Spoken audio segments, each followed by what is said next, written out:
سورہ یونس کی آیت نمبر 83 ہے۔ اعوذ باللہ من الشیطان الرجیم، بسم اللہ الرحمن الرحیم۔ فما آمن لموسى إلا ذرية من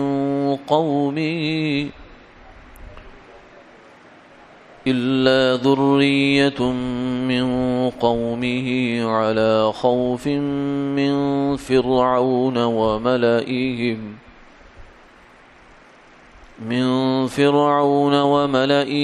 أن يفتنهم وَإِنَّ فِرْعَوْنَ لَعَالٍ فِي الْأَرْضِ وَإِنَّهُ لَمِنَ الْمُسْرِفِينَ وَقَالَ مُوسَى يَا قَوْمِ إِن كُنتُمْ آمنتم بِاللَّهِ فَعَلَيْهِ توكلوا إن كنتم مسلمين فقالوا على الله توكلنا ربنا لا تجعلنا فتنة للقوم الظالمين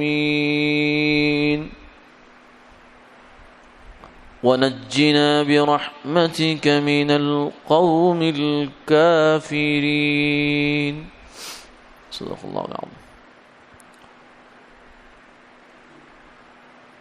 پھر موسیٰ علیہ السلام پر کوئی ایمان نہ لایا مگر کچھ لڑکے اس کی قوم کے، ڈرتے ہوئے فرعون سے اور ان کے سرداروں سے کہ کہیں ان کو بچلا نہ دے۔ اور فرعون چڑھ رہا ہے ملک میں اور اس نے ہاتھ چھوڑ رکھا ہے، اور کہا موسیٰ علیہ السلام نے، اے میری قوم، اگر تم ایمان لائے ہو اللہ پر تو اسی پر بھروسہ کرو اگر تم فرما بردار ہو۔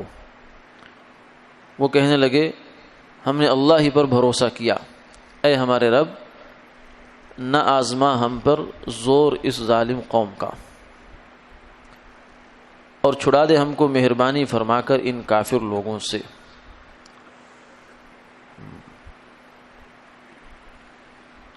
گزشتہ آیات میں موسیٰ علیہ السلام کا اور فرعون کے جادوگروں کا مقابلہ ذکر ہوا تھا۔ اس مقابلے کے نتیجے میں ایک تو جادوگر مسلمان ہو گئے، اور یہ بہت بڑی آزمائش تھی فرعون کے لیے کہ جن کو وہ مقابلے پر لایا ہے، مقابلہ کرنے والے اپنے حریف کے سامنے سربسجود ہو گئے۔ تو اس نے اس کو سنبھالنے کی کوشش کی، اور پھر اس کے علاوہ جو ہے موسیٰ علیہ السلام پر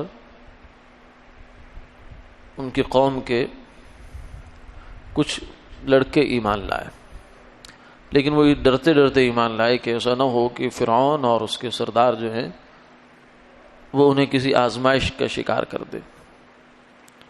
کیوں؟ اس لیے کہ فرعون تو زمین میں دندناتا پھر رہا تھا، اس کو پوری طرح اقتدار اور قوت یہ حاصل تھا، اور پھر اس نے جو ظلم کا ہاتھ ہے وہ بھی کھول رکھا تھا کہ اس سے پہلے جو موسیٰ علیہ السلام کی پیدائش سے پہلے اس نے کتنے لوگوں کو قتل کروایا ہے، صرف اس خوف سے کہ میری کرسی کو کچھ نہ ہو جائے۔ اپنی حکومت کو بچانے کے لیے اس نے کتنے بچے ذبح کروائے معصوم، تو اس لیے اس کا خوف تو بنتا ہے۔ لیکن اس موقع پر موسیٰ علیہ السلام نے اپنی قوم کو جو تلقین فرمائی ہے وہ یہ ہے کہ اگر تم اللہ پر ایمان لائے ہو تو اس ایمان کا مطلب یہ ہے کہ پھر بھروسہ بھی اسی پر کرو،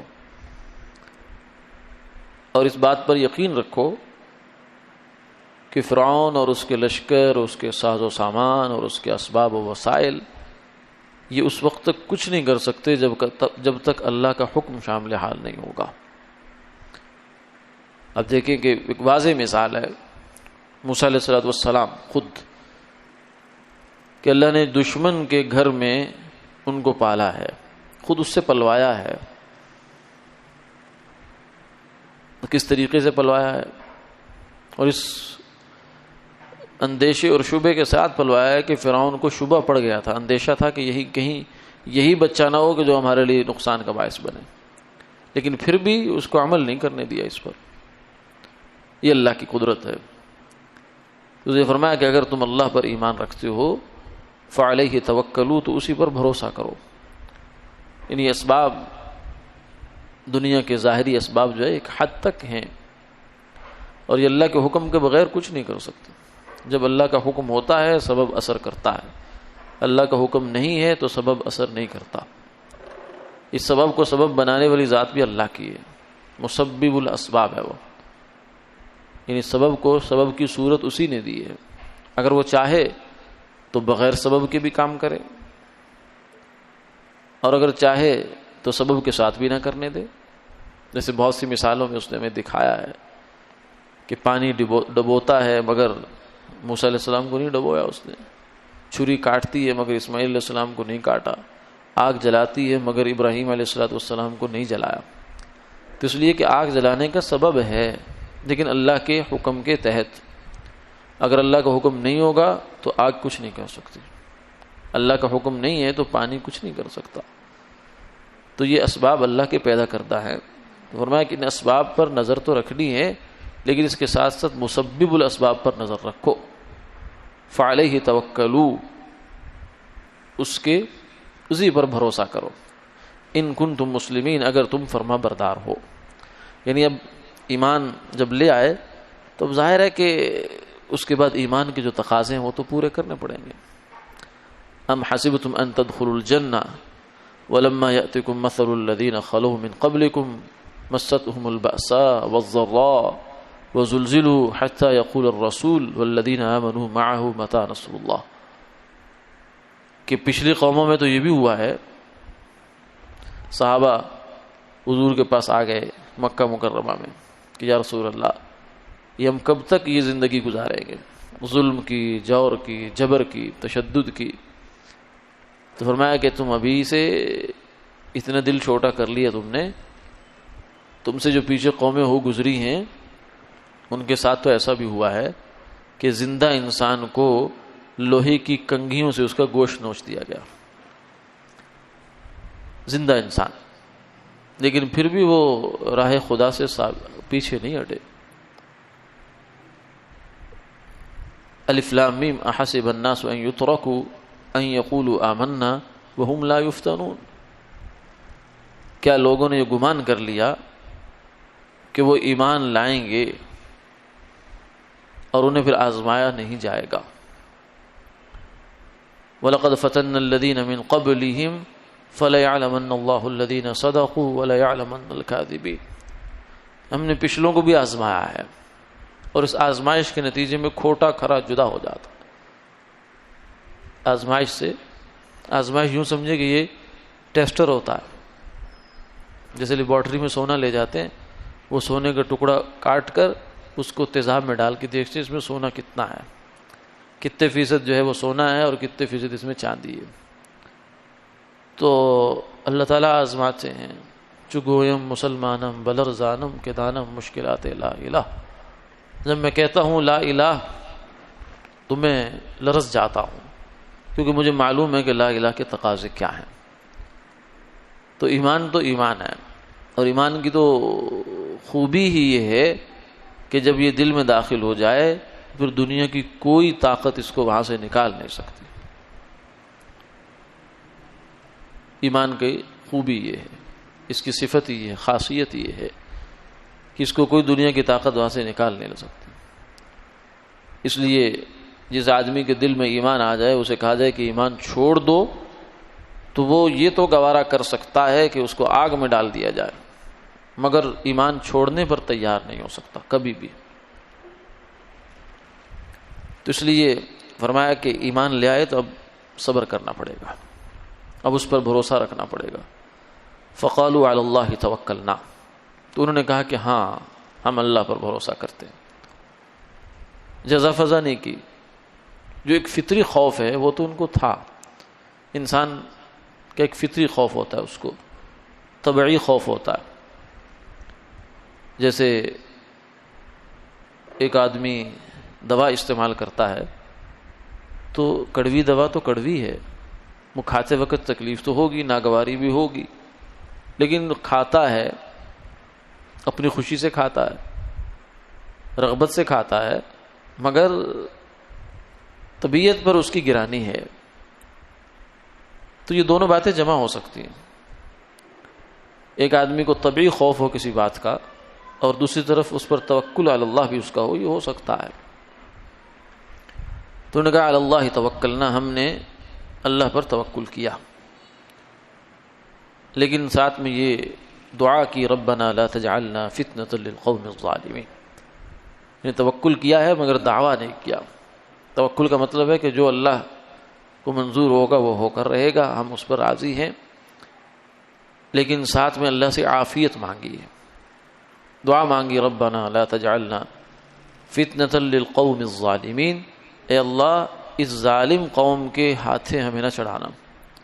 ایسا نہ ہو کہ یہ ہمیں آزمائش کا سامنا کرنا پڑے. اس لیے فرمایا کہ آزمائش مانگو نہیں، آزمائش مانگنے سے منع کر دیا، دشمن کے مقابلے میں آنے سے منع کر دیا. لا تتمنوا لقاء العدو، دشمن کے مقابلے کی تمنا نہ کرو. فَإِذَا لَقِيتُمُوهُمْ فَاصْبِرُوا، ہاں سامنا کرنا پڑ جائے تو پھر جم جاؤ. یعنی پہلا یہ ہے کہ دشمن سے مقابلے کی سوچو نہیں، جب مقابلہ پڑ جائے بن جائے تو پھر پیچھے ہٹنے کی نہ سوچو. یہ ہے تعلیمات اسلام کی اور اللہ تعالیٰ کی ہدایات یہ ہیں.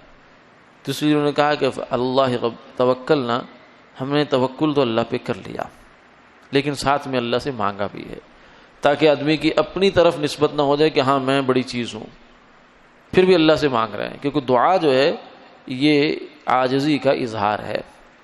آدمی اللہ کے حضور یہ عاجزی ظاہر کرتا ہے کہ اللہ تیرے بغیر میرا کام نہیں بنے گا.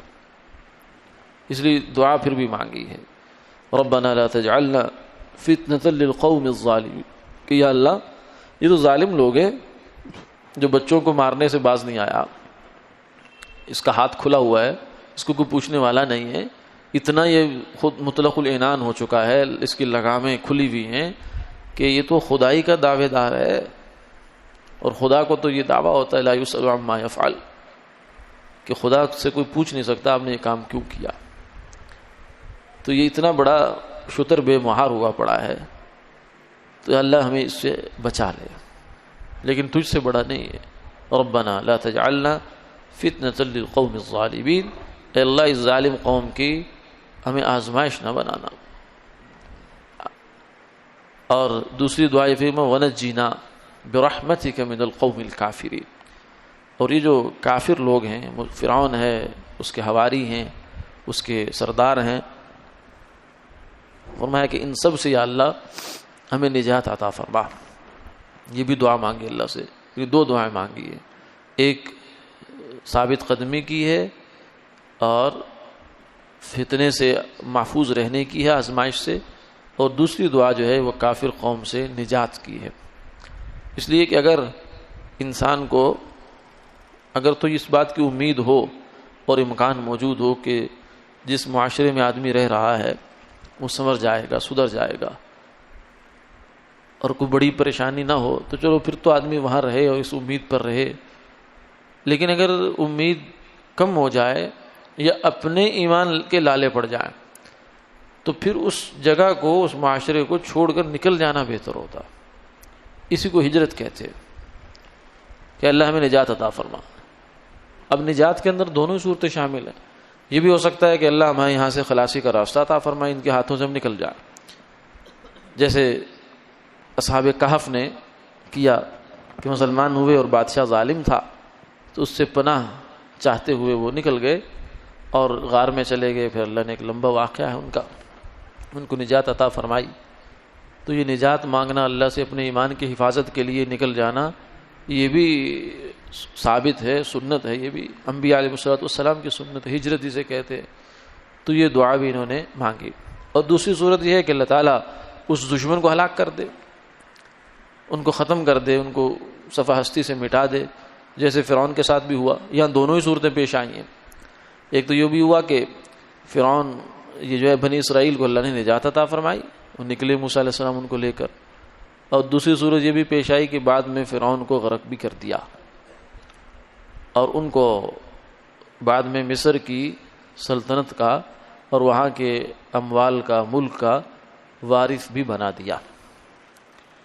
اسی کے بعد پھر آگے یہ جو ہے وہ آگے بات پہنچی ہے.